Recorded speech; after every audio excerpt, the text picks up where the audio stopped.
And there we are. Welcome to Night Rights. I am Jax Wolff, your host for the next few hours. If this is your first Night Rights, welcome. It's a pretty chill place. You can hear the jazzy tunes in the background, but most of the time we just kind of write and vibe. There is an open chat. I have finally actually mentioned this on Blue Sky. But if you're not, if you're not really reading the skeet there, flick through the link in order to join our chill little chat. That is where most people are hanging out right now. If you put things in the chat, I read them and respond to them. And you can put whatever you like in the chat so long as it's with YouTube's TOS. At 8:30, we will begin our first writing sprint. Hello, Companion Wolf. That was very fast. Welcome. But yes, at 8:30 we will begin our first writing sprint. Writing sprints are very chill. They are 20-minute blocks of productivity. You can do whatever you want, but I call them word sprints because the idea is we're supposed to be writing, but like I said, I'm pretty chill. That is 20 minutes solid of productivity, whatever you'd like. At the end of 20 minutes, we break for about 15 minutes, sometimes even more. First few, we talk about our progress and cheer each other on. For writers, that is just a word count. For people editing, that is however many words you've read or however you want to figure it out. For everybody else, it's just whatever you did. Whatever works. And in between, we will go off on tangents. I ramble a lot, and people like that apparently. There's usually no real direction, to be honest with you. However, every night we do have an icebreaker of the night. The icebreaker is just a little discussion topic to kind of warm you up to the idea of chatting with random people on the internet. Tonight's icebreaker of the night is pretty simple. What are your MC's New Year's resolutions? Regardless of whether or not they celebrate New Year's like we do. Just what do they hope to achieve in whatever year that follows their adventures or whatnot. Whether that's survive, whether that's attain something that's actually tangible, whatever you'd like. So just post your response in chat and I will read them and react to them. If you feel like talking to other people in the chat, you may talk. I might still read it. Unless, of course, you're like, hey, Jax, don't read this. I'm just talking to somebody else. Like, whatever. It's all good here. We're all chill. But yes. Right now we are just kind of like chilling out, waiting for people to trickle in. That's why we don't immediately start on the word sprints. Right now it's Companion Wolf is in the chat. That is one of our regulars. Companion Wolf is pretty chill. Say hi to Companion Wolf if you come on in. I'm sure that they will say hi right back. But yeah, if you are watching, feel free to drop right in. Otherwise, it's just preparing for all kinds of fun things. Excuse me for a second there. That was allergies acting up again. But also, how is your Friday night holding up? I will get to the icebreaker in just a moment, unless somebody interrupts me. But basically, tonight is the last night, the last night rights of the year, because I will be out and about, going westward to see family for the holidays, as you might have known if you were hanging around for the past couple of views. Companion Wolf says, did you have a good day? It was a very busy day. I have basically cleaned my apartment from top to bottom, did the laundry. I haven't really packed, but I'm a very fast packer, and anyway, because I'm staying with family and our tradition is to go hog wild on the shopping. I'm packing fairly light, which should also help me haul my ass over to Penn Station in order to get to where I need to be. But it's been busy. I am very tired. There was a lot to do. It's kind of funny how you're like, well, I don't really make a huge mess, and then all of a sudden it takes you like 8 hours to clean a one-bedroom apartment. That's how it was. But so I'm a little bit tired, and I'm a little bit like out and about in terms of and kind of mentally, but I'm excited. I'm looking forward to a train ride to get to where I need to be, because I've decided to take the train instead of going by plane.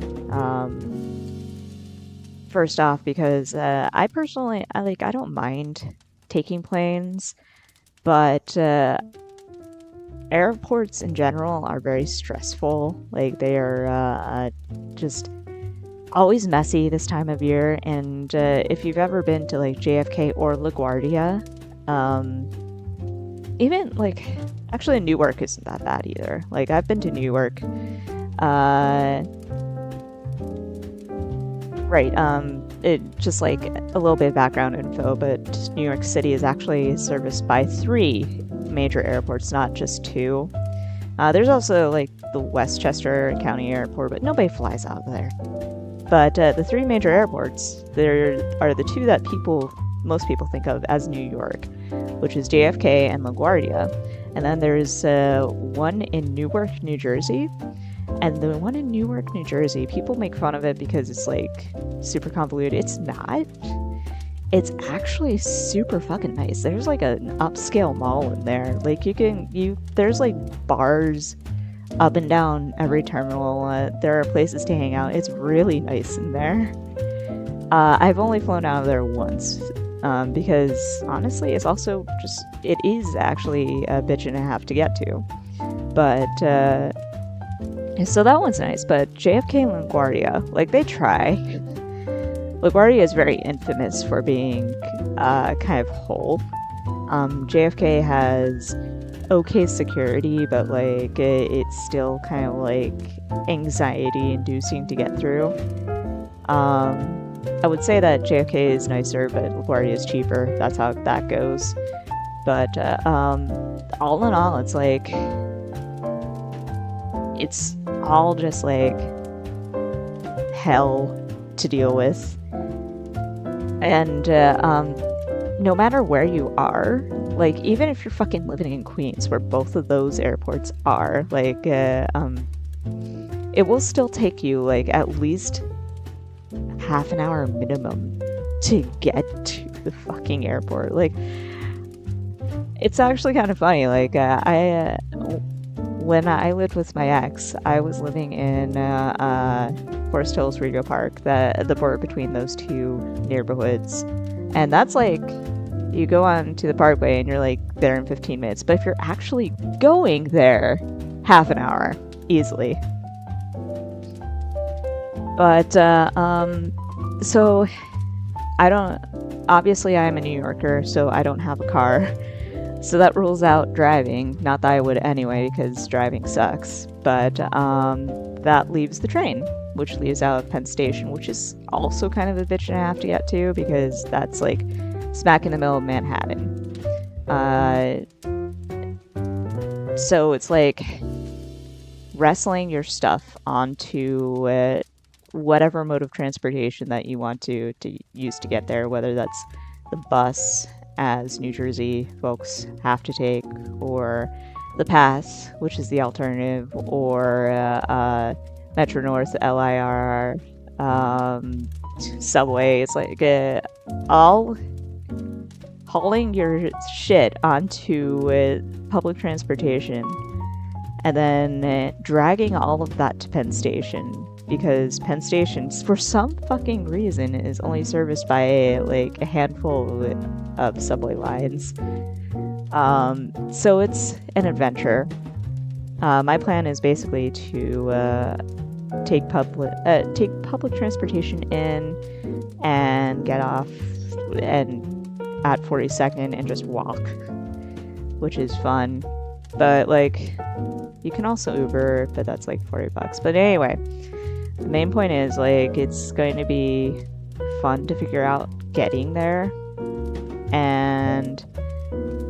but it's going to be like an 8-hour train ride, and that sounds terrible, but listen, it is 8 hours where you literally don't have to do anything.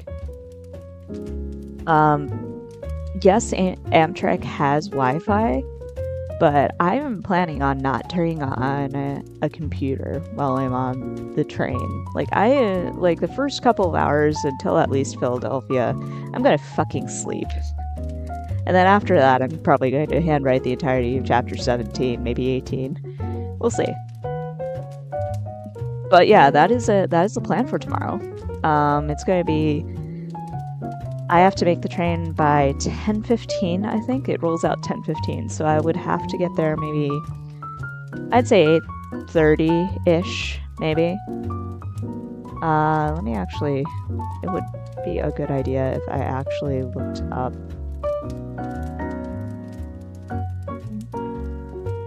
Amtrak.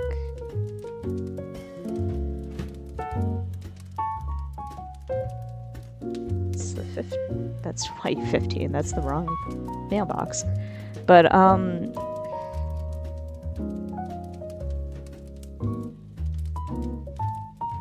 there it is.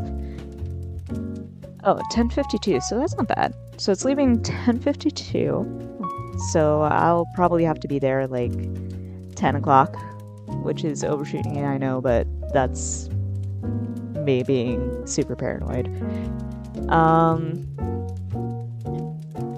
But I will probably, you know, it will probably be a-okay.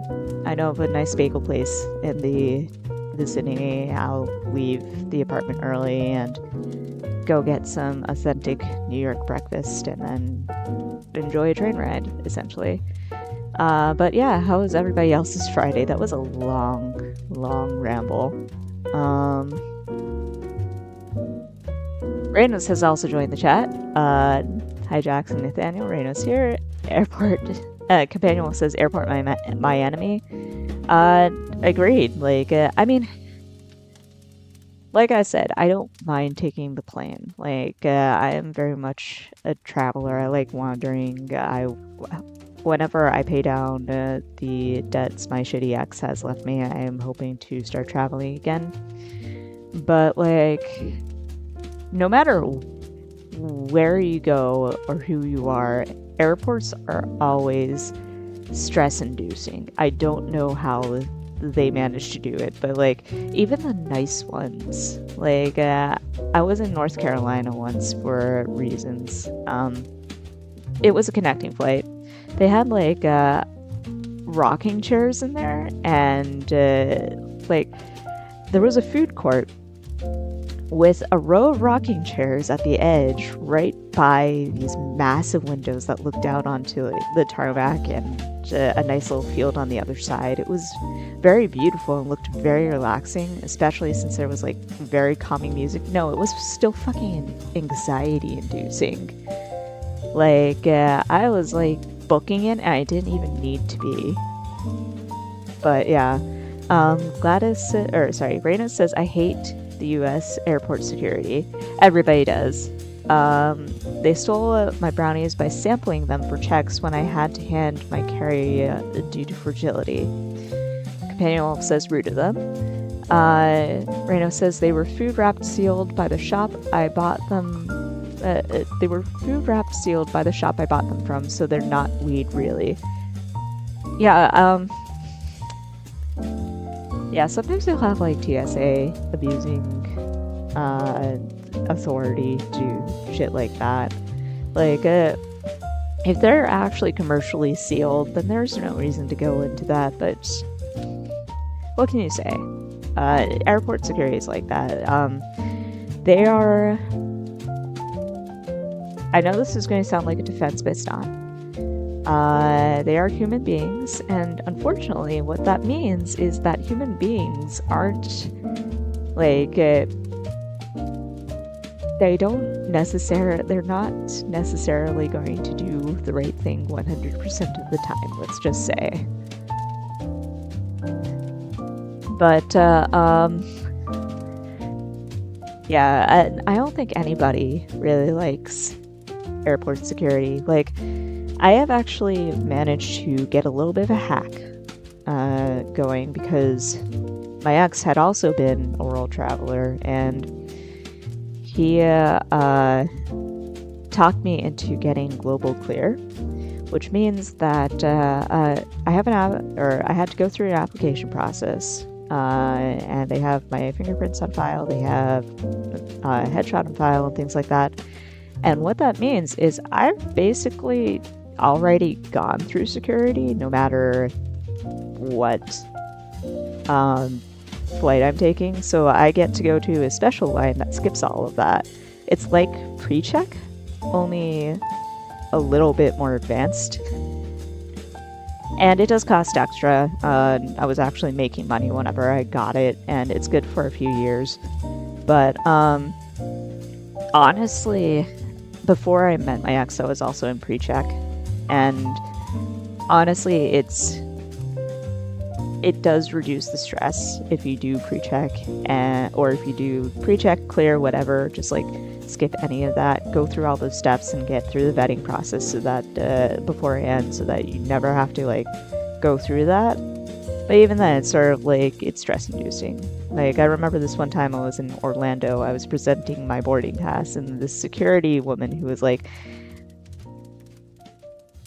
I guess power tripping, was trying to convince me that I didn't have pre-check. I'm like, can you fucking read? But yeah, it's like Florida, I guess. But in any case, airport security is basically designed to be as annoying as possible. Like, they say it's for security reasons and to project an air of security. And in that regard, it's effective, question mark. Like, yes, flying in the United States used to be kind of a Wild West. But some of the things that we have to do, man, is a little bit unnecessary, not even gonna lie. I will say, though, that I am very grateful for, like, the little dogs that they have to, like, sniff stuff out. Like, I'm, like, they're good dogs. I'm cool with that. Like, let the dogs work. But yeah,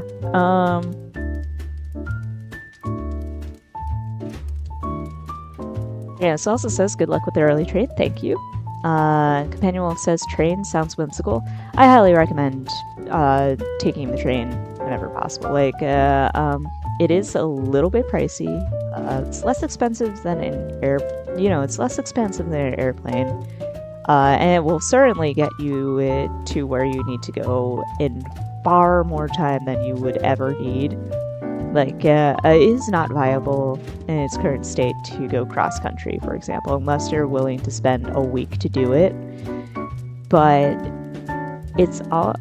I've never had a bad experience with it. Well, actually, that's a lie. I've had bad experiences in Philadelphia's train station. But so long as you stay on the train, it's quite a fun experience. It's very relaxing.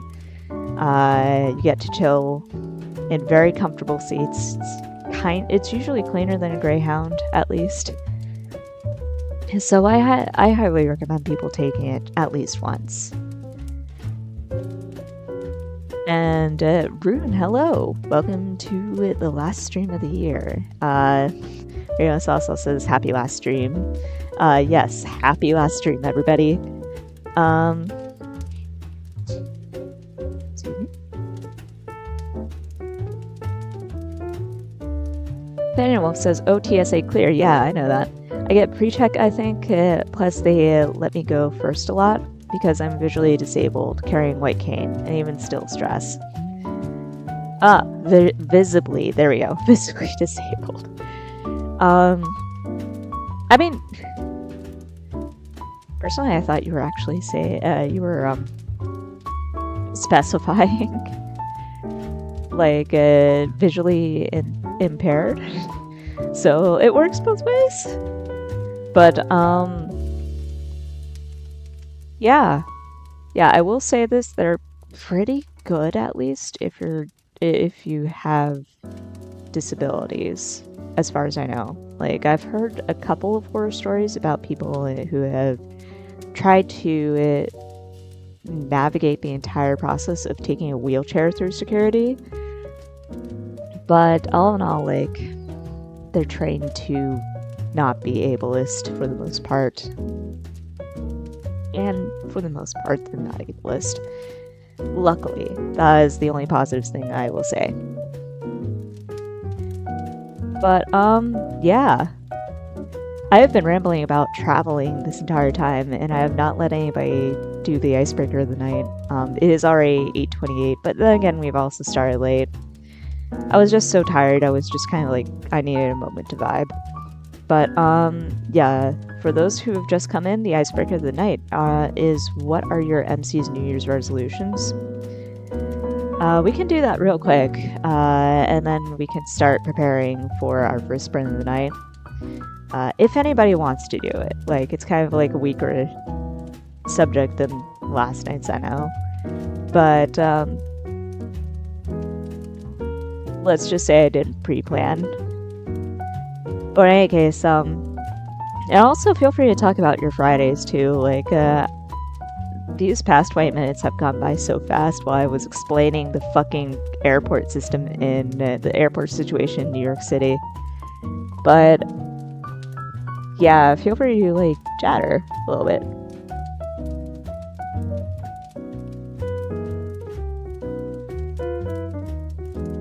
Otherwise, like, New Year's resolutions. I think I was giving examples earlier about how whether it's like your main character has decided that their New Year's resolution is to survive or do something tangible. I think it's kind of clear what Nick's New Year's resolution is, and that's basically to survive. Eleanor's is probably to fix fun things that have happened and learn new magics along the way. Study dragons. Do all kinds of awesome things. That kind of thing. Reno says, my MC's New Year resolution would be to have a good time at her new school. Aww. I hope she has a good time at her new school too. I mean, she is armed with like an AI buddy, so like that's pretty cool. She's already got like cool points stacked, I'm sure.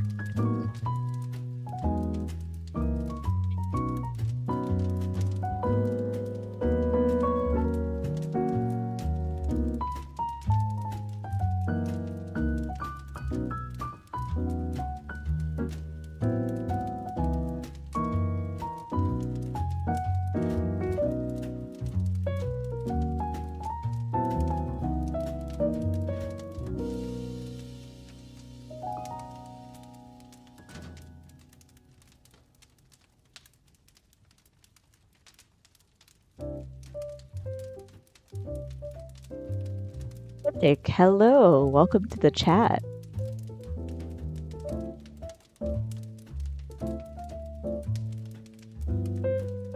Rand says, oh, this is a future-verse where everyone has an AI buddy.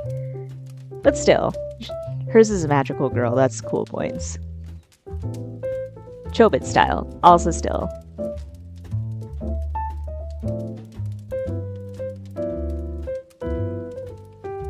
But yeah, like, welcome, Cryptic. We have been talking about traveling and why airports suck and all that kind of fun stuff.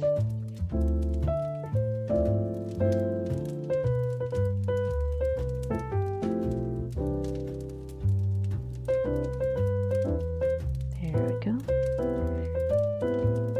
But other than that, Cryptic says, sorry I wasn't here yesterday. That's totally fine. You don't have to apologize. You are free to come and go as you please. There is no RSVP, and I am not keeping track of whether or not people are attending. But I hope you had a good day yesterday, and I hope that today was also excellent.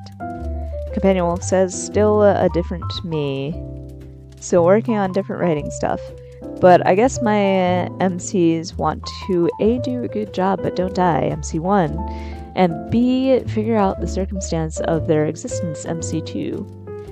Both are excellent goals, especially MC1's. Like, isn't that a mood? Like, don't we all hope to do a good job and also don't die? Cryptic says, I've never flown, so I wouldn't know, to be honest. I had legal adult substances yesterday, so I had a great day. Excellent all around. You're not missing too much about flying, like, except for, like, it's really the end point that's the better part of the entire flying experience. Like, flying itself sucks. You are stuck in a metal tube. Like, first there's the entire airport experience, which we were talking about. Like, every single airport, no matter how nice it is on the inside, is somehow designed to heighten stress. But then the actual act of flying is like you're in a metal tube for hours on end in a cramped little space if you're flying economy, which you most likely are, because all of us are poor. And it's like you're breathing recycled air, so you're probably... so I don't know about y'all, but I personally always get sick after flying. And then it's like you stumble out of this metal tube and you're put off for the rest of the day. So I don't like flying, but actually getting to the place where you're supposed to be after flying is not bad. Like, highly recommend the entire travel experience. And there are some places in the world that you just can't get to without actually flying. So anyway, it is currently 8:34, so at this point, I feel like we've all done the icebreaker of the night, unless anybody else wants to step in and talk about their MC's New Year's resolutions. So we can just sort of gear up for the first sprint of the night. If you want to drop in what you're working on, that'd be cool. Oh, John the Crazy Skull, welcome! It's been a while, hasn't it? I was wondering who the fifth person was in the chat. Greetings, I'm technically not writing today due to working on a language system. Totally valid. I wish you the best of luck, you mini Tolkien you. Dick says, also, even if Apollo isn't the MC, can I say his New Year's resolutions to transition? You absolutely may say that. I congratulate Apollo wholeheartedly. So, everybody like shout out to Apollo for like embracing the transness. Yeah, we love an icon, let's just say. But yes, also say hi to John. Everybody's saying hi to John. But yeah, it has been a while. I hope you've been good, man.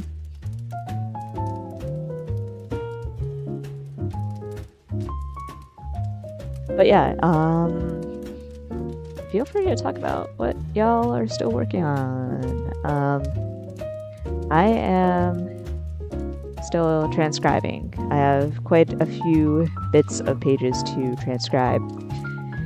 And I'll probably smooth out the bits that I've already written. Like, I'm staring at a very long chunk of paragraph here, and I feel like it doesn't need to be a long chunk of paragraph. Companion Wolf says, tonight I am filling a prompt someone sent to my Ask box earlier. Excellent. I hope it's fun. I do miss an Ask box, and I miss having an Ask box. I miss having prompts and stuff like that. At the same time, like, it is very low pressure, but to be without those. But still, I do hope you have fun. Cryptic says he doesn't know for most of the story, so he uses he for it, but then realizes, wait, what if girl? Isn't that how it goes? Like, or alternatively, you're sitting there and you're like, wait, what if boy? And that is also excellent, like both sides. Or alternatively, if you're like me, you're like, wait, what if everything? And then that just fucking blows your mind because you realize that gender is completely stupid and that you can make up your own rules and do whatever you want, and it's powerful.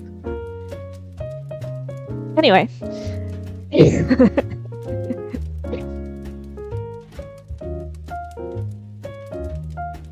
Dick says, yeah, because he did that to me. I never know what pronouns to use. I hear you. Emmanuel says, Apollo, congratulations on the gender. Cryptic says, there's also what if no gender. Exactly. And then it's like, I love both being non-binary and also the concept of non-binary, because like, you're like, there's the system that you think that you've been raised to believe is completely concrete, and then you're like, I can do whatever the fuck I want. What if I don't want the fucking binary? What if I want to sample everything under the sun? Or what if I don't want to do any of that shit at all? And it's like so freeing whenever you realize that you can just fucking do whatever you want. And honestly, I kind of encourage cis people to experiment with that too, because like, whenever you ask yourself these questions and you're like, wait a minute, what if I can do whatever I fucking want? And if you come back to the idea that, yeah, I mean, I have a penis, I'm a he, that makes sense to me, it feels right, then you're at least more sure of that, and you have more, like, ground to stand on. You're more confident in who you are because you've already made that exploration. You've already defined yourself completely and thoroughly.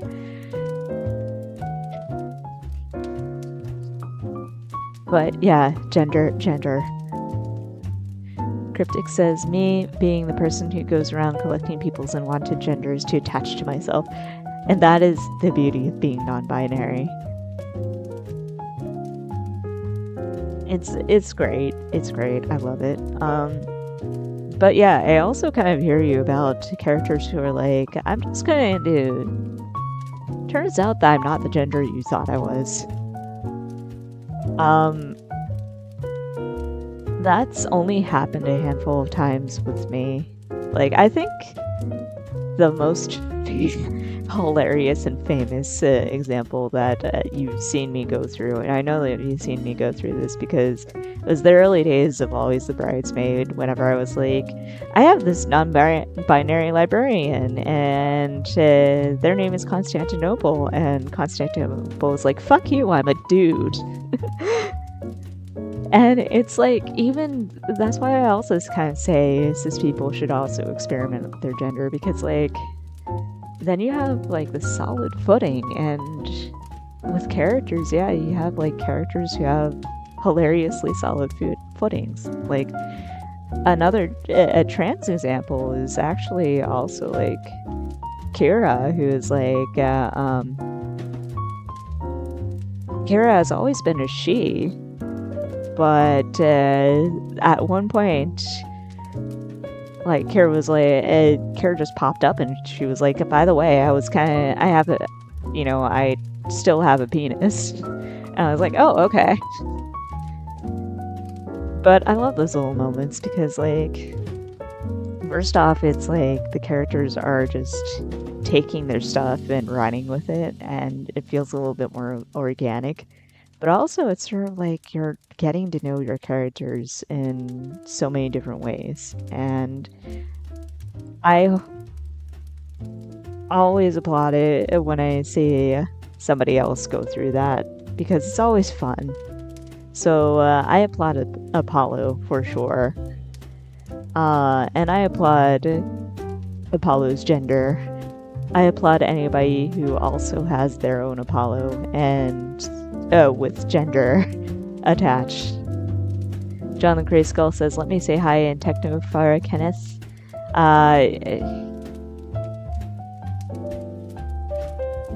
And then what I thought at a glance was just DNA sequencing. I love it though. That's it. I love that. I'm not going to attempt to pronounce it, sadly, and I feel okay with that because this is a conlang. But damn, that is a lot of G's in a row.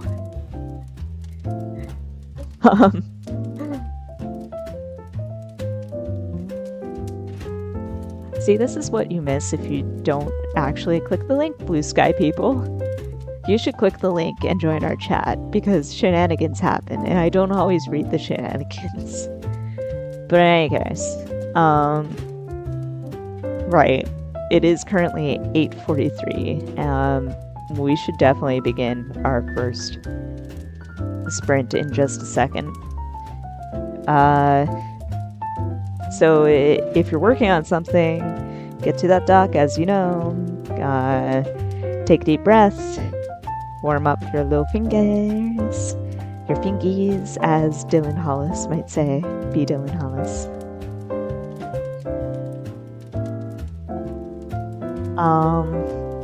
And just sort of relax, because we are getting into... Yes, Companion Wolf, it is time for verbs. Not words, verbs. They're very round words.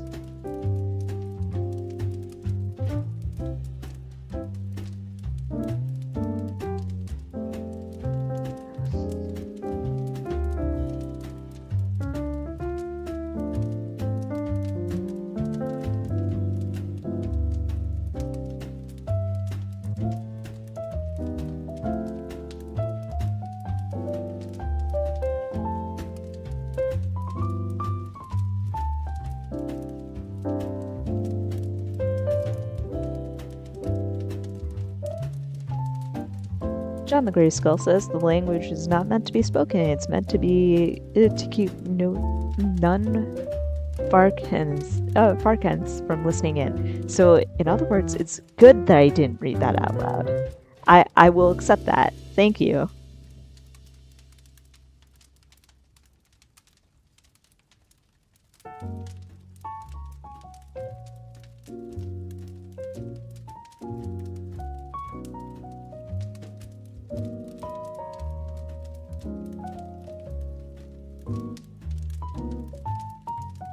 Anyway, it is currently 8:45, so now we are ready for our first sprint. So there are 20 minutes on the clock. If you're actually working on anything at all, I wish you the best of luck. If you're just here to vibe, I also wish you the best of luck with vibing. But 20 minutes on the clock, I will see you on the other side. Get ready, get set, and here we go.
And that is the end of our very first sprint. I'd finish my sentence here. You know how I am about finishing sentences before going off on a break, but I need to do a little bit of research. But how did we do?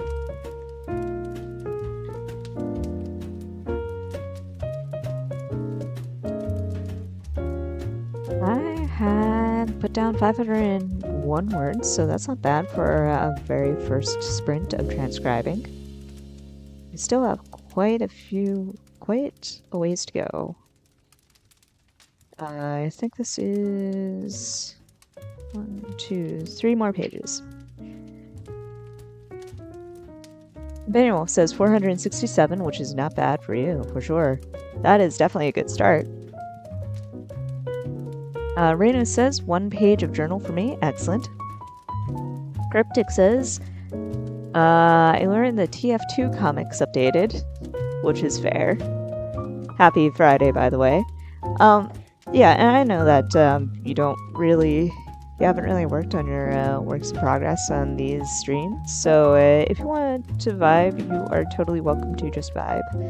That is totally a thing that you can do instead of actually writing. It's like I say early on in all of these streams, like I call these word sprints, but you can literally just do whatever. It's like I'm not cop and I'm not your parents. Like do whatever you like while doing these streams. Like if you want to just sit here and listen to Christmas music / jazzy music that I have definitely not stolen from a different YouTube channel, you are totally free to do that. If you want to work on things that aren't writing, you can totally do that. If you want to put this on in the background while you do your video gaming, that is also a-okay. Though I do question about why you chose this instead of like the myriad of better channels. I am kidding. I am glad that you are here. Also, it is snowing out there. I'm in one of those moods, I think. Like, I'm hyper, like, I am definitely focusing on what I'm writing, but at the same time, it's like, ooh, shiny object. Also, it's like the second time it snowed all year, and it's currently December 20th. Like, it's been bouncing up and down in terms of temperature and whether or not it's winter, and that concerns me a little bit because I'm old enough to remember when winter used to be a real thing. Like when I was a kid, granted I also lived in the Appalachian Mountains essentially when I was a kid. Like we're talking Pittsburgh, you all know where I came from, but which is inland, away from sort of away from the lake, but you still kind of get a little bit of that lake effect, and it's in the mountains, so naturally it's going to be colder than the coastal areas, which is where I spent most of my adult life. But it's like the coastal areas barely get anything. Like when I was a kid, I remember there was this one year whenever we had this massive blizzard. And my parents, of course, were working, or they were trying to dig their cars out to go to work. But my brother and I, we lived in this 2-story house, and the basement was like, at the time I think it was just a living room, if I recall correctly, or my brother was just kind of like moving in there, because technically it was a 2-bedroom house, and with a room in the basement. And, you know, when you're a teenager, you can't share a room with your sibling. But in any case, we went downstairs that day. And like I said, it was a blizzard. And I remember that my brother had this thermometer that we used to hang on the wall. I don't remember why we had it, because this thing barely worked, and there was no point to keeping track of how cold the room was. Like, it was always comfortable, and also we had a thermostat. like a proper one. But in any case, I remember he opened the door and the snow was piled like from the ground all the way up. Like it covered this entire door in the basement. And I remember him sticking the thermometer in and just closing the door, and it just stayed there because it was solid snow, like a solid wall of snow after this blizzard.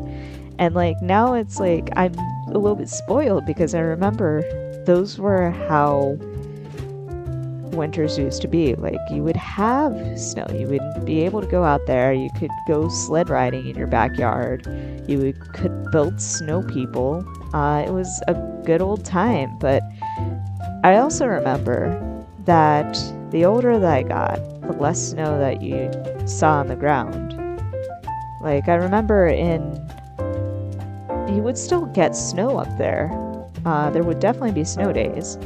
And I still remember, like, in high school, we would get, like, days off for snow days, but it was less than what you'd get when I was in elementary school. I know that I moved away, so I can't tell you whether or not they still get snow, but it's like, now and then my parents would send me pictures of the area because they've since moved back, and it seems disappointing, like this thin layer of snow. And also I've since lived on the coast in my adulthood, so like, you know, I live in Boston. I lived in Boston. I live in New York City, and all along the coastline, like, it's a little bit warmer, and you know, you're not high in the mountains, so you don't really get snow. Like, there was only one day in my adult life where I remember the weather conditions being so bad that we all had to go home from work early to beat the blizzard and shit like that. But like, it's still not impressive. Like, the last time I remember seeing snow that actually stuck on the ground, it was in 2020. And I'm looking out at the snow right now, and I can see it, like, it's not even sticking. Like, I'm looking out there, and there's like a driveway across the street from from my apartment building, and there's no snow on it, even though it's been coming down, and like, I know that's not gonna stick. So maybe it will. Maybe we'll have a good one by the end of the winter, but I don't know. These past few years have been like fucking disappointing. So anyway, excuse me. It says it's winter solstice, at least where I am. That is true. It is December 20th, so therefore it is winter, officially. Happy winter, everybody. Or at least I think it is. Like, winter solstice doesn't change no matter where you are, but I'm just like checking to make sure that, like, right, according to sources like the Royal Museums in Greenwich, which is, I get the feeling is something like Greenwich Mean Time, like that's where it comes from. But anyway, it says that it's supposed to be actually tomorrow, the 21st. That's right, because you are hours ahead of us. So yes, it is winter solstice where you are. I am so sorry, I forgot about that. But yeah, we are currently about 3 hours away from winter solstice here. So I hope happy winter to you, and I hope that it's a good one. But anyway, John the Cray Skull says, I just like the vibe of this stream and winter. We like you too. But yeah, I try to cultivate a good vibe here. because it's all good. We're all just vibing, chilling, and writing, and relaxing, and rambling on about things like winter and climate change, I guess. But yeah. Rune says, "Happy winter, I am ready for the solstice." Excellent. Are you doing anything fun for the solstice? That is the other thing. Because, like, I think when I was going through my Wiccan phase, I would kind of, sort of, do quote-unquote rituals. Yeah, I had a fun story. I had a Wiccan phase. Like, we're talking, like, high school. Not really into college. I think in college I just kind of gave up on it, but like high school, which is, I'm not even going to tell you when that is because I'm old. But yeah, I tried to be a witch for a few years, which meant studying all the rituals and kind of sort of taking the solstices and equinoxes seriously, only not really because I was a teenager and also very lazy. I still kind of miss it because, like, it was cute. You kind of connected with nature. And I think that was really it, to be honest with you. It was something different and very connected with the world. Like, at least the way that I was studying it. There are definitely different schools of Wiccanism and paganism. But it's like, it's just, there's an emphasis on being one with nature and a lot of respect for the march of time and the moon and the world around you. Like, everything had a spirit and you had to, like, respect it and commune with it, essentially. And it was a little woo-woo. It was a little bit hippie, for sure.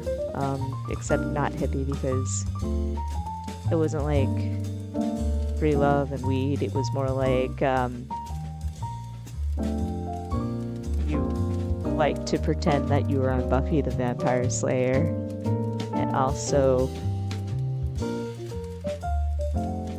I mean, the way that I practiced it was like not love, but anyway, it's, in other words, there was really no point to that, except I have a very complicated relationship with religion, I guess, but there was a really good message behind it, honestly, and I feel like it was it's a very misunderstood religion, because it's not like, oh, magic and curses or anything like that. No, it's just fucking, you're worshipping nature.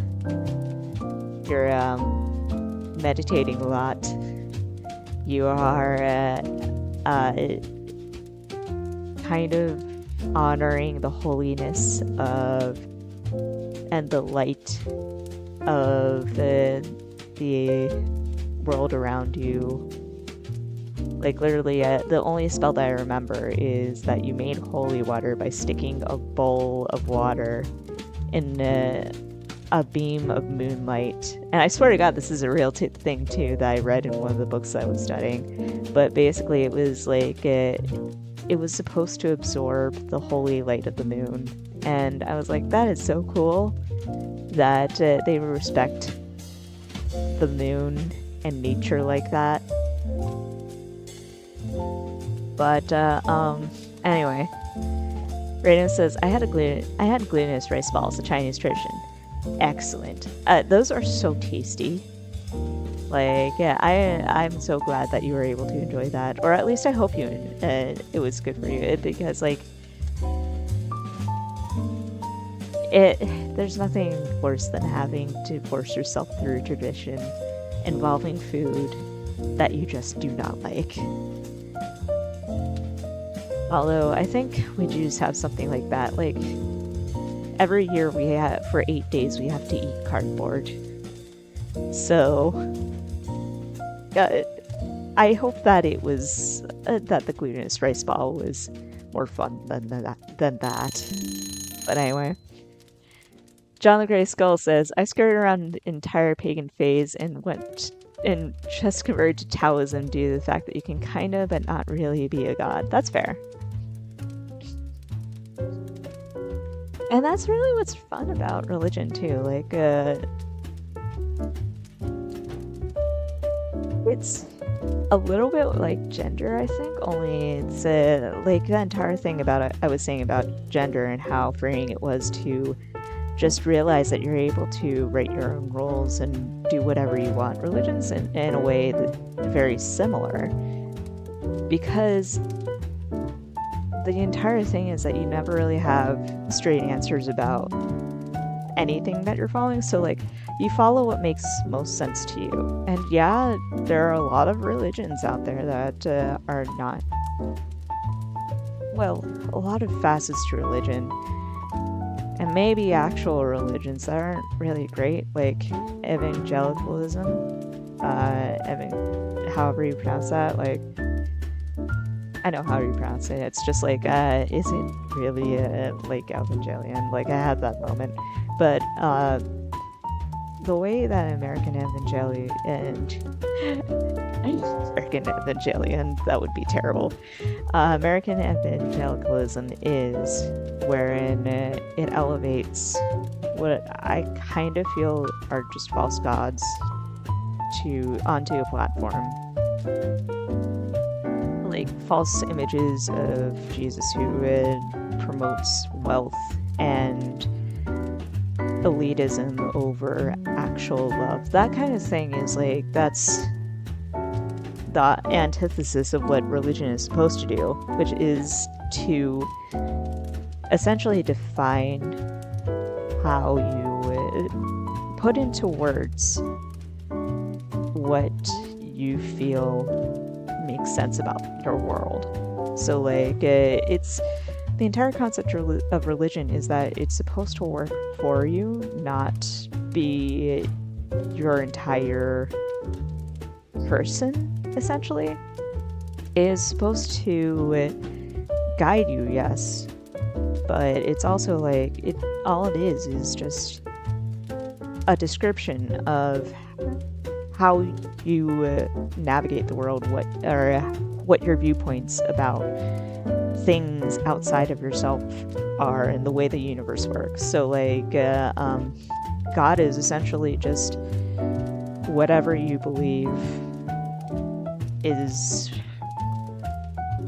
you know, that wrapper of the universe, you know what I mean? Like, it's difficult to describe, but like, I feel like people who are like, religion is only for the stupid, like, that's a very narrow-minded view set too, because like, first off, most people who are like that are, when asked what it is about religion that they disagree with, they often just describe like Christianity, like very specific sects of Christianity, instead of like religion as a whole. So it's sort of like, it's very narrow-minded in that aspect. But like, it's, I don't know, like, I feel like if a religion works for you and it doesn't drive you into harming others, but rather enriches your life and helps you navigate the insanity that is reality, then that is doing religion correctly, I think. And doing religion incorrectly is any religion that forces itself onto others and forces them to adopt equally narrow-minded viewpoints, whether that's a view of a very specific view of Christianity, or MAGA, or even like white atheism. Like anything that forces you to forces other unwilling participants to conform to your viewpoint is doing religion incorrectly. And it's very rare for me to say that there is a right way and a wrong way to do things, but in this case, I feel like that's justified because, like, the wrong way of doing anything is to force somebody else to be exactly like you. Unless, of course, I don't know, you're, like, dealing with a murderer or something like that. Or dealing with very specific sexual deviance, I guess. At which point, yes, by all means, force them to be upstanding citizens who don't harm other people. But other than that, And otherwise, I highly respect switching to Taoism just because you want to be a kind of god. Like, that is valid. Go for it. And Reno says, love rice balls of all kinds. Excellent. Rice balls are so good. Like, I know that mooncakes get bad rap, and I'm not 100% sure if those classify also as kind of like glutinous rice cakes or anything like that, but those are so good. Like, if something is like chewy and sweet, how can you argue with that? You know what I mean? Anyway, it's already past time to start the next sprint, so I think let's just dive right into it, or at least dive into it at 9:30. If anybody wants to like hop in on the discussion that I just had, whether it's about how whether it's about religion or paganism or the deliciousness of rice balls, and how the other thing that is considered right or wrong is whether or not you consider rice balls to be disgusting, you are objectively wrong. I just want you to know that.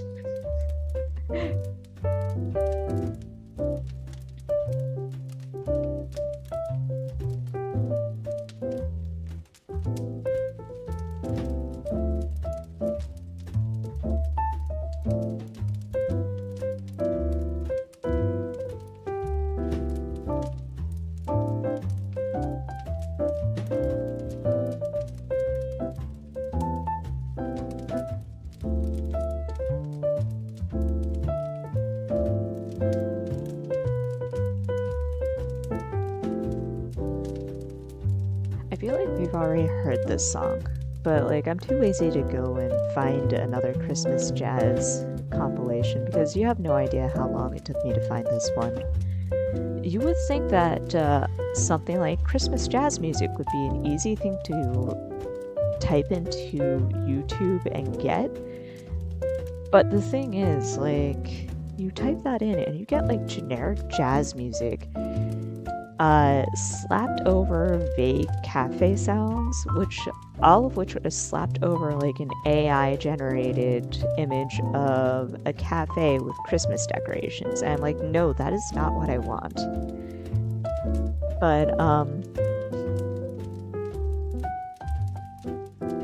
basically that's like 90% of all the lo-fi hip-hop, or not lo-fi hip-hop, but like lo-fi jazz compilations or streams out there. Just generic jazz slapped over some cafe interior, and it's so frustrating. So we're just going to hear a jazzy rendition of Last Christmas again in like every 5 minutes, and we're just gonna have to deal with that, I guess.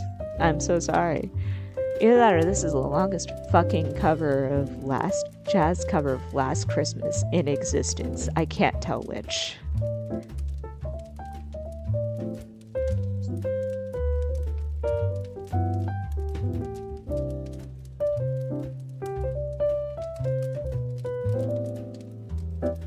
Anyway, it is 9:30, so we are going to hop in on that next little bit.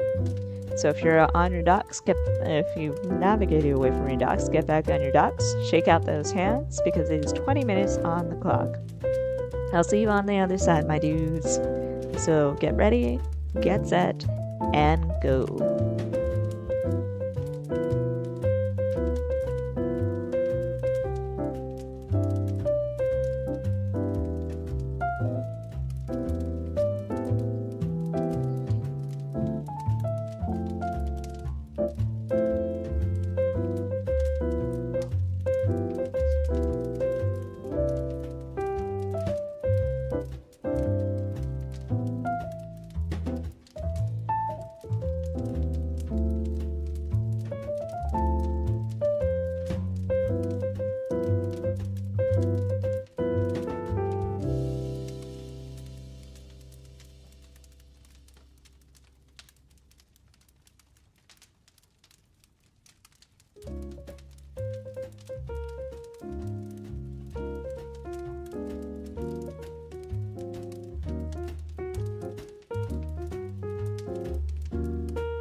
Alright, that is sprint number 2. How did we do?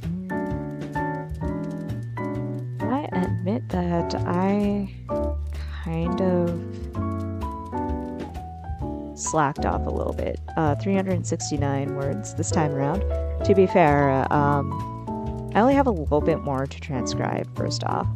And second off, I am actually kind of getting tired. Like, there's still so much that I have left to do.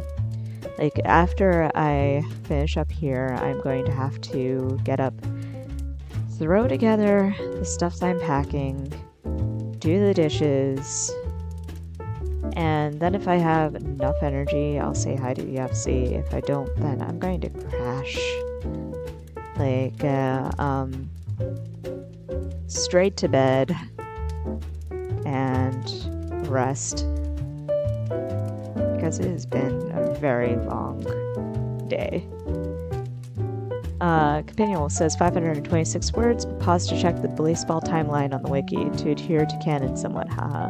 That is totally understandable. I was also quote unquote doing research. Mine is triggering research probably. But there was some research in that, and some of it was also just me just scrolling through Discords.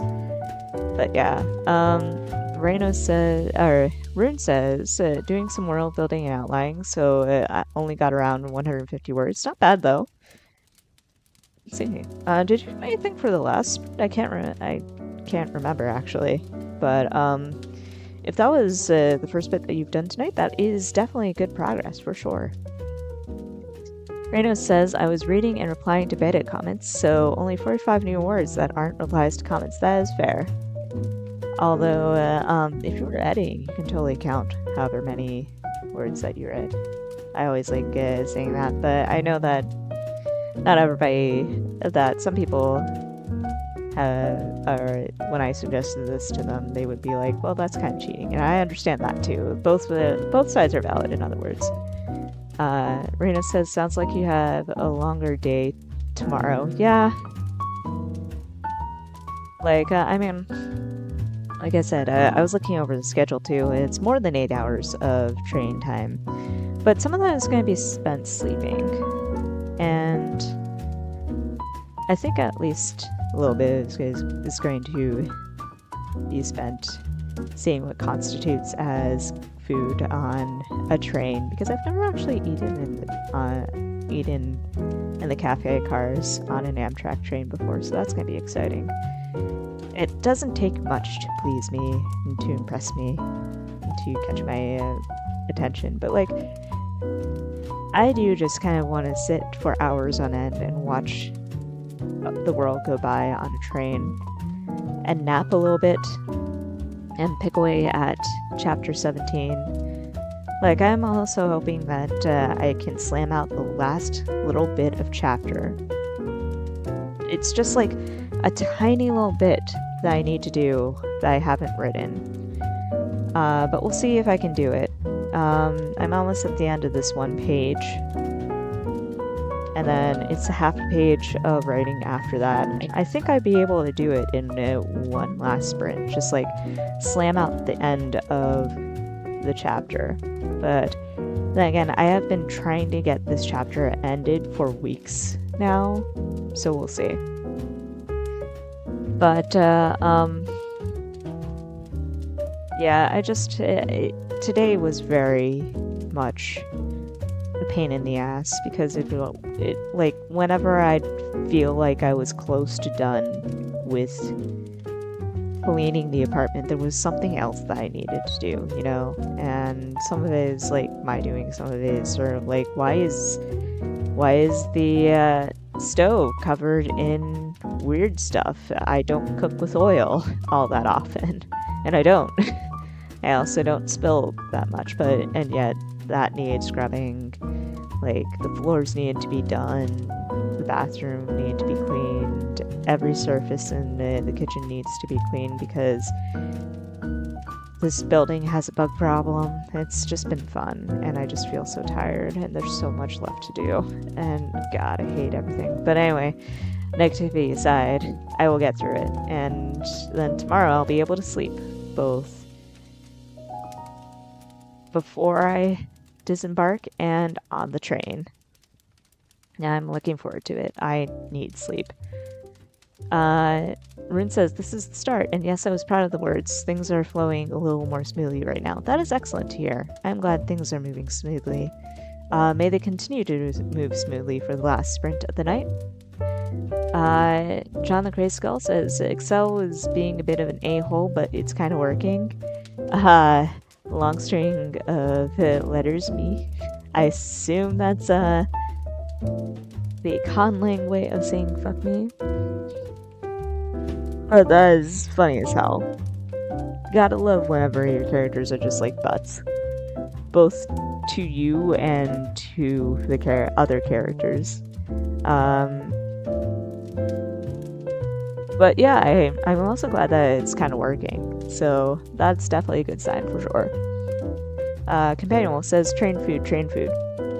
And I know that Amtrak doesn't have a really great reputation for train food.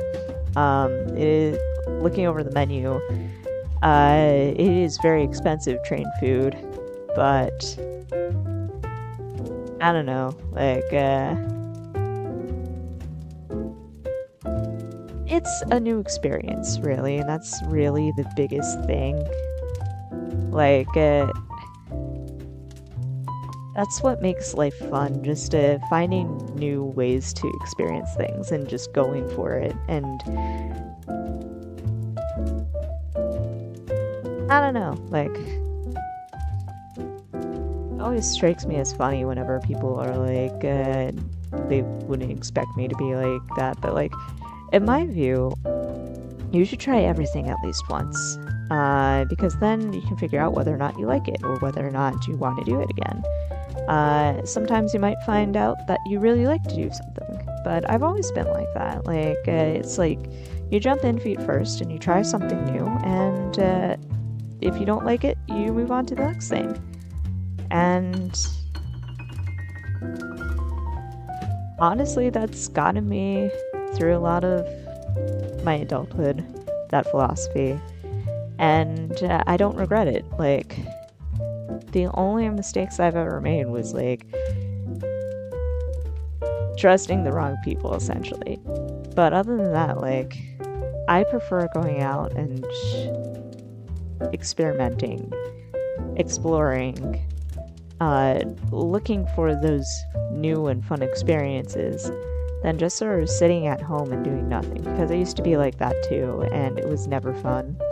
I was not happy with myself. I just languished in a hole that was a room or apartment for days on end, and honestly, that really exasperated my depression. So I fully believe, like, if you can, go out and experience the world, and it will make it easier to deal with yourself at the end of the day, I think. That said, literally everything on this menu is like minimum $5 for what sounds like the cheapest food available. Like, I mean, in terms of quality. I know that I sometimes watch train videos because I guess I'm that kind of neurospicy, but I've seen people trying out Amtrak food, and I'm like, this does not look like it's worth $7, but I am going to pay $7 for a shitty ass calzone because I want to try it and see if it really is shitty ass and disappointing. And it's going to be a fun time. John the Grey Skull says the string of letters mean capital K. Interesting. I also admire you for being able to conlang. Like, I think I've had this discussion on Blue Sky once, but like, conlang takes a certain type of skill and patience and an ability to keep track of a lot of things all at once. And not everybody can do that. So I applaud anybody who can, essentially.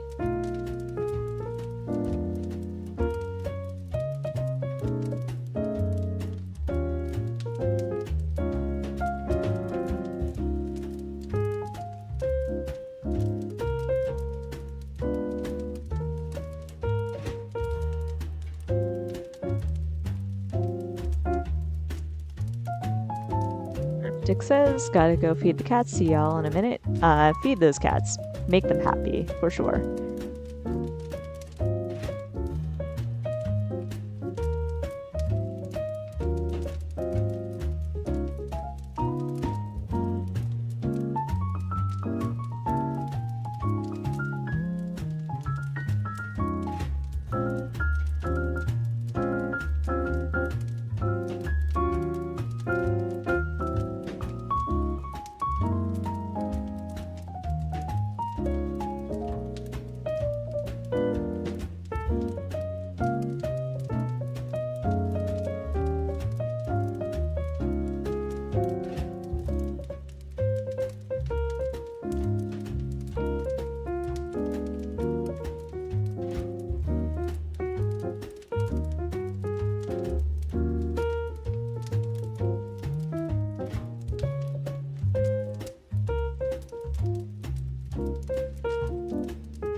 Anyway, I might have been looking at a menu for Amtrak's train stations for this past 5 minutes and just like poking around. Because generally I am excited. Like, I started taking the Amtrak a while ago because, you know, sometimes I would need to go up to Boston to spend some time. Companion Wolf says, "Oh, I forgot to eat dinner. Wait, no, I had. What will you eat, Jax?" On the train.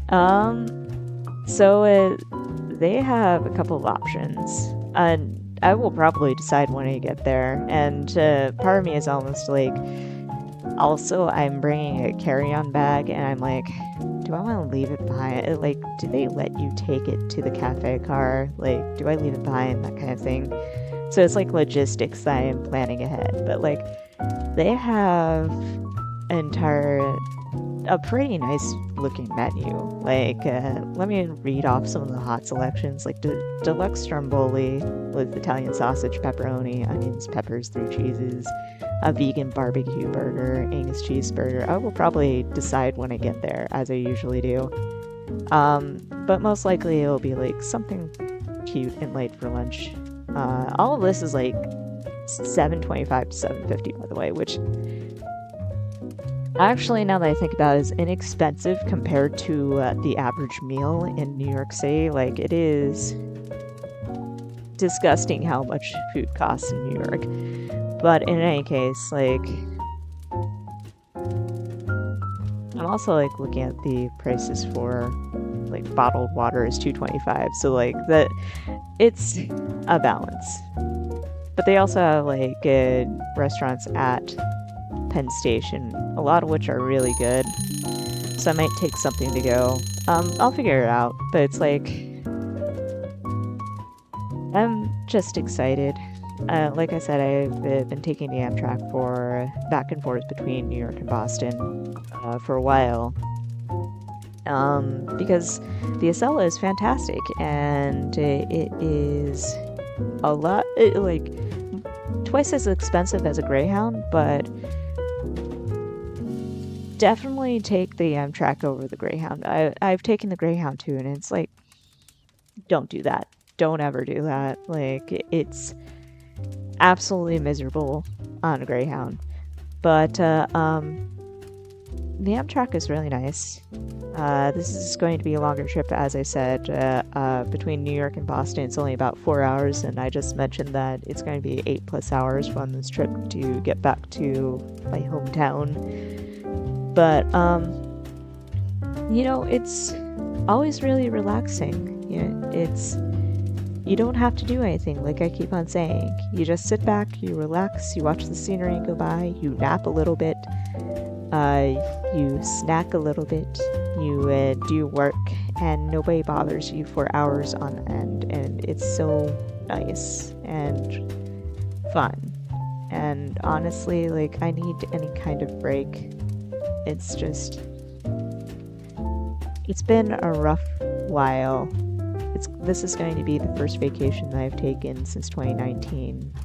No, I'm lying. The first one since 2021 or 2022, and the one in 2022 was a writing retreat, and barely counts because I was working the entire, not really working, but you know what I mean, like writing the entire time. A tiny town where there was not much to do except sit around in that little carriage house and write. And don't get me wrong, that was a really nice carriage house, and that was my decision to do. But, you know, that was back whenever I made money and was working a job that I really didn't mind. And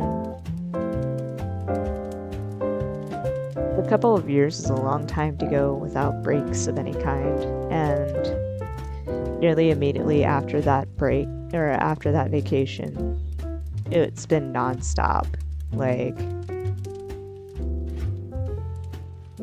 literally, I had signed papers for the exes in my first apartment and only apartment together. Then that vacation happened, and then afterwards it was just endless moving, followed by getting laid off, followed by a year of struggling to find more work, followed by a year and a half of just a really terrible, stressful job. And in a lot of ways, like, it's been tough, and I need the break. In other words, like, I need a little bit of a break. And it's going to be with family, and that's not always a break for me. But I don't know, as long as my dad kind of like chills out, I'm sure that'll be fine. But in any case, like, it's gonna be nice to have a day where I don't do anything. I don't have to worry about having to do anything. And then it's going to be a little bit of a flurry of doing stuff, but we'll see how much stuff my mom tracks me into doing. But it'll be nice, you know. For sure. Cryptic says he deserved a break. Yeah, that's mildly put. So yeah, hoping for stuff. They also sell liquor on the train, so that's nice. Ooh, nice gin. Oh, and margaritas and Moscow mules. Really fucking cheap Moscow mule, actually. That looks like it's a canned Moscow mule. That might be a thing that I do. I go on the train, I settle in, and for lunch I get a vegan burger and also shit-faced wasted. That sounds like a really good plan right there.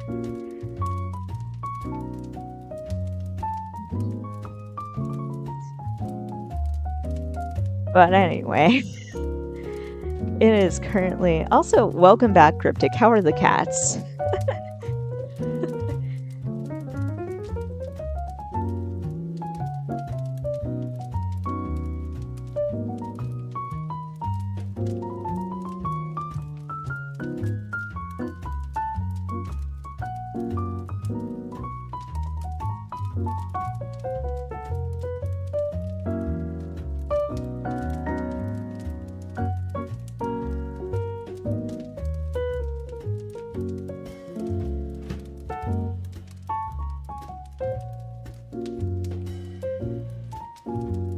Cryptic says, well, they didn't eat me.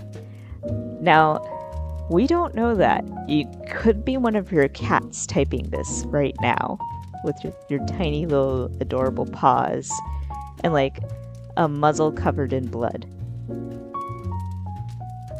Cryptic says, we're changing their feeding schedule tomorrow because too often they don't eat all their dry food and it's too expensive for that.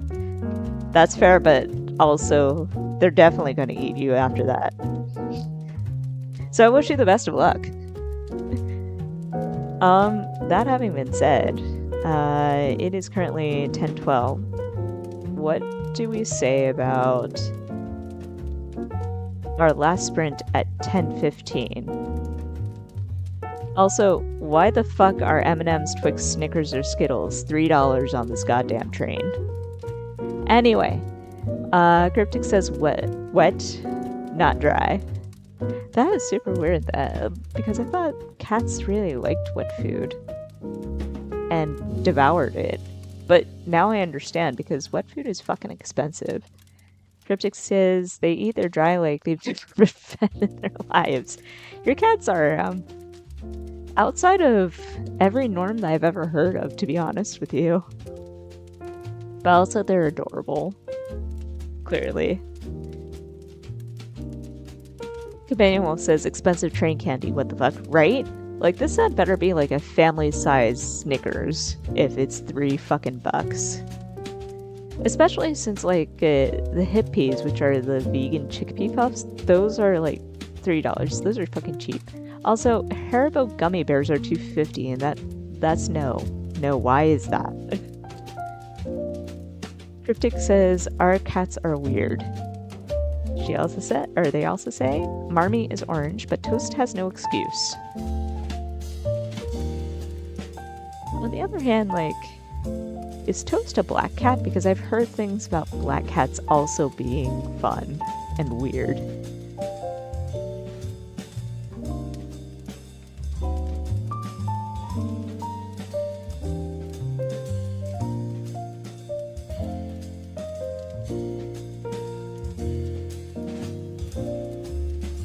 I feel like they've just made up prices on this fucking train because Sabra roasted red pepper hummus with pretzel chips is $4, and that is cheap for that. And then you have like Starbucks Teavana hot tea for $2.75, and the fucking Twix bar is $3. Like, what the hell? Companion Wolf says the orange cat has 0 brain cells. Oops, said 0 twice. Cryptic says no, he is a brown tabby. Then again, I've caught him drinking out of the toilet, so who knows what's up with him. He's secretly orange, that's what's up with him.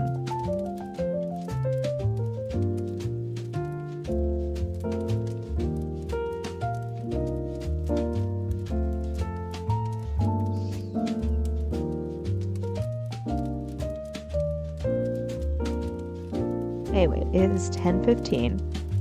So, if you're not already on your docs, get to your docs because we are going to start our very last word sprint for the entirety of 2024. It's our very last sprint, guys. Savor this one. There's 20 minutes on the clock. I wish you all the best of luck. Get ready, get set, and here we go.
The last run of the year.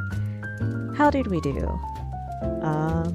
As for me, let's see. How was...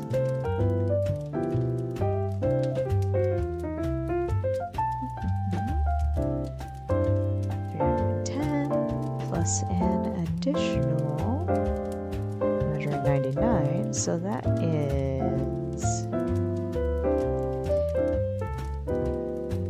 509, which isn't bad.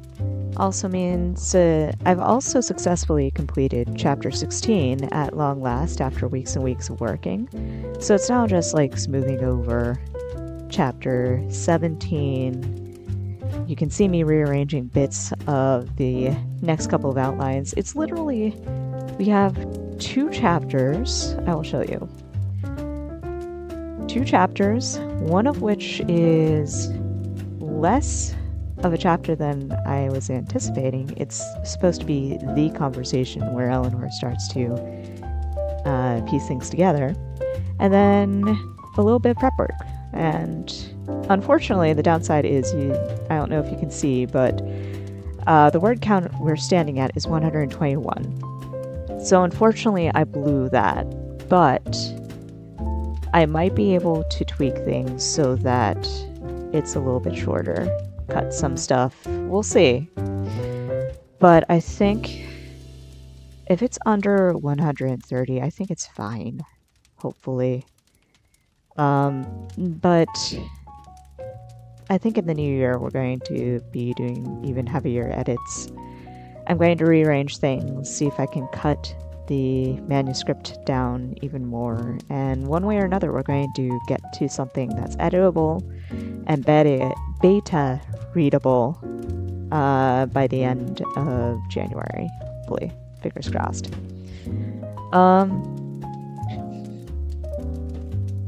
Jax Wolff says, ended today with 1,032 words and posted the piece, prompt filled. Excellent to hear. 132 total, that's many in third sprint. Not that's many in third sprint. That's fair. I mean, you've kind of nearly done it before, though, so I wouldn't be surprised. Like, there have definitely been sprints where you were like, yeah, by the way, I wrote like 800 words. So, like, I mean, maybe it might be a lot, but you could totally do it. I believe in you. But 1,032 in the entire night is not that bad. So, excellent job. Chapter 16 crushed it. Yeah, finally. That only took like 3 weeks. It's been a very long 3 weeks, though. I will be kind to myself. I just am a little bit miffed because I was supposed to be done ages ago with this draft, and it's just like, I keep trying, but stuff keeps on happening. But at the very least, we are at the tail end of drafting and trying to shape this into a queryable manuscript. And next year, for certain, I'm going to query, and it's going to be exciting. Reina says 235 words. That is excellent. And same to you, Rune, with another 200 words. Good progress all around, for sure. I'm going to miss these little sprints that I say as if it's going to be the last one ever, but like, it's going to be a wild month, I think, one way or the other. So, I know I've discussed the schedule a little bit last night, but I'll reiterate to right now. But like I said, this is the last sprint of the year. We have one more week in December, just on the calendar, but that is a holiday week. I'm going to be at my family's and you should be relaxing. So there will be no sprints whatsoever next week, not even on special days. I am taking my computer, but I'm rarely going to open it up. In the meantime, or actually after next week, what happens after that will depend entirely on whether or not I hear certain news. There may be a move in the near future, let's just say, or a flurry of activity leading to a move. So if a move happens, you will likely not see me until February. If a move doesn't happen, there's a likelihood that I will stay an extra week with my family, at which point you will likely see me the first full week of January. So I will keep you updated on Blue Sky. That would mean that our next week, if good news doesn't happen, will be January 9th. If good news does happen, I mean, I might squeeze in streams here and there, but my focus will be on essentially dropping everything to pack up and move again. So it's going to be hectic, it's going to be chaotic, but I will make it through, and I hope that you do too. I hope that you will meet me on the other side, in other words. John the Grey Skull says, hope you have a nice Christmas either way. Thank you very much, and I hope that all of you do too. Like, I hope whatever you celebrate, it's a good one. I know that you just said that you in particular are Taoist. I'm not sure if that means that you observe anything, but I hope that you have a happy holiday season, and I hope that you have an excellent New Year as well. Cryptic says, I wish you luck with the potential move. Thank you very much. I'm going to need it very much. I have family at least to help, and my mother has volunteered to help me with all the packing if things move in positive directions. But there's a flurry of happy holidays. But yes, happy holidays to all of you, whether that's Christmas, whether that's Hanukkah, whether that's Kwanzaa, whatever you celebrate, or even if it's just the New Year's, I hope that it's an excellent time. I hope it's full of joy and love and light, and I hope that's very relaxing for all of you. I hope that you spend time with the people who make you feel valid in this world, and I hope that you spend time, not just valid, but I hope that you spend time with the people that you love most and who love you, whoever that might be as well. And I hope that you don't have as much drama with the people who don't make you feel valid. Just know that you are valid either way. But I hope that's excellent, and I hope that the new year meets you with so much excellent positive energy, and I hope that you get everything that you desire, or at least are able to take a step in positive directions yourselves in the coming year. I know that the world is crazy right now, and for a lot of us, the future is uncertain. But if you stick with the people that you love, whether it's in the stream or wherever, you'll get through this. And of course, always know that, you have a place here with my voice and in this chat. And you will always have a place, wherever that might be, in real life, on Blue Sky. You are valid, you are meaningful, and as crazy as the world might be, you will get through it.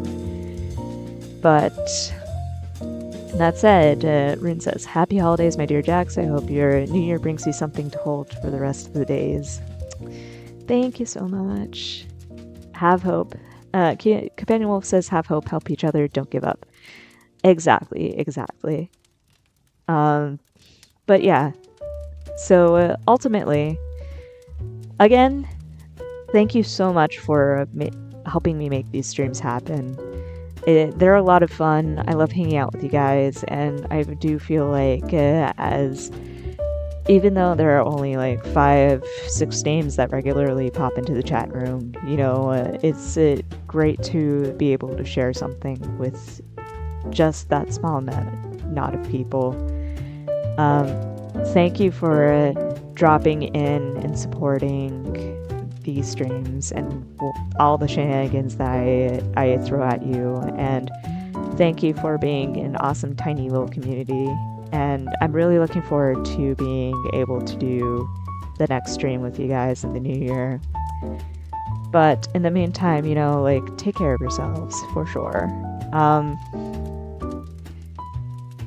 I think that's really about it. I'll wrap this up in just a second, but like, if you guys want to say anything at all for this last tiny little bit, feel free. But other than that, you know, like, for sure, take care of yourselves. I hope that the holiday season is excellent. And know that I love you. And I thank you so much for helping me make these things happen. John the Gray Skull says, you're welcome, small one. Love you so much. But yeah.